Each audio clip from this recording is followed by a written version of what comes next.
Hi, welcome to How to Scrum. My name is Safraz Aaron, and today I want to bring a different scenario for today's video.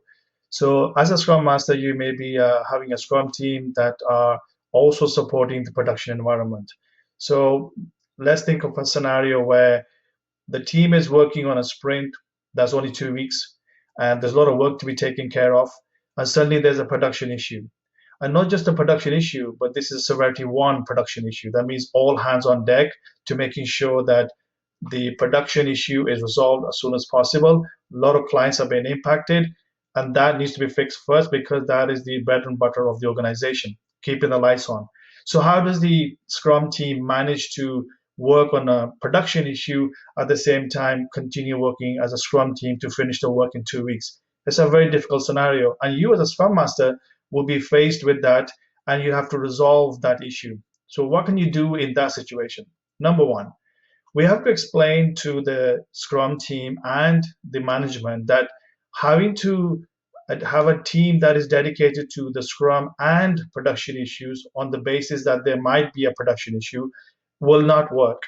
Because whenever there's an issue, the team is focused on that, so the sprint is impacted. So there's nothing delivered. Or it happens so frequently that you'll have the project delivered much a later date. Number two is why that is important. Why does Scrum need to have dedicated work? And why should there be a separate team to support the production issues? Because having a team dedicated to support production issues is business usual. Having a team for Scrum is to develop something new. So you cannot have that team doing that at the same time. Now, you will have the development team or the Scrum team down the line supporting some of that because it's called DevOps. So the development team will be supporting that. But I'm talking about specifically while you are developing the project. As a Scrum team, that are members in there that are doing production support and they are doing Scrum. So they are up against a very difficult situation. So as Scrum Master, you need to help them and tell management that I need to have a dedicated team of Scrum, which is developers and QAs and etc., that will be working on this project. Without that, I don't think I can run sprints. And if you are forced to do that, you may continue to do so, but at a very lesser aggressive sprint. I put less work into the sprint, but continue talking to the management, continue explaining why it is important. And if that still doesn't work, you continue to highlight that through your reporting mechanism to say that we are only able to support, say, instead of having 70 or 80 story points, you're only able to complete maybe 30 or 35. So it is important to understand as Scrum Master that you must fight to make sure that the management understands and the team understands. Because sometimes you can have a team member say, yeah, I can do both. You have to explain to them that they have to be 100% dedicated to support, to making sure they work as a Scrum team.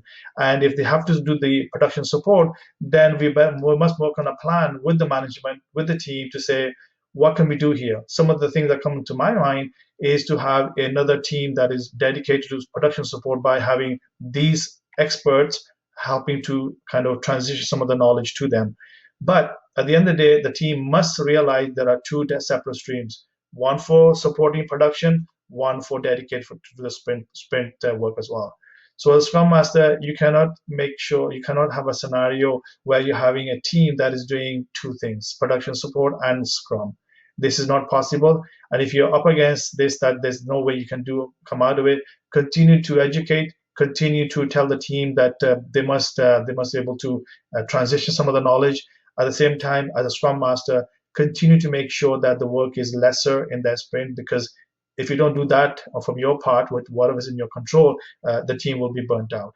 So to summarize, having a team that is not 100% dedicated to the Scrum team, it wouldn't work. It'd be very frustrating, it'd be very challenging for the team and for the organization.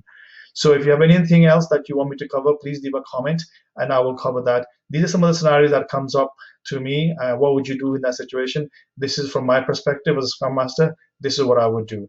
I hope you find it useful and continue to keep an eye out for other short videos on these topics.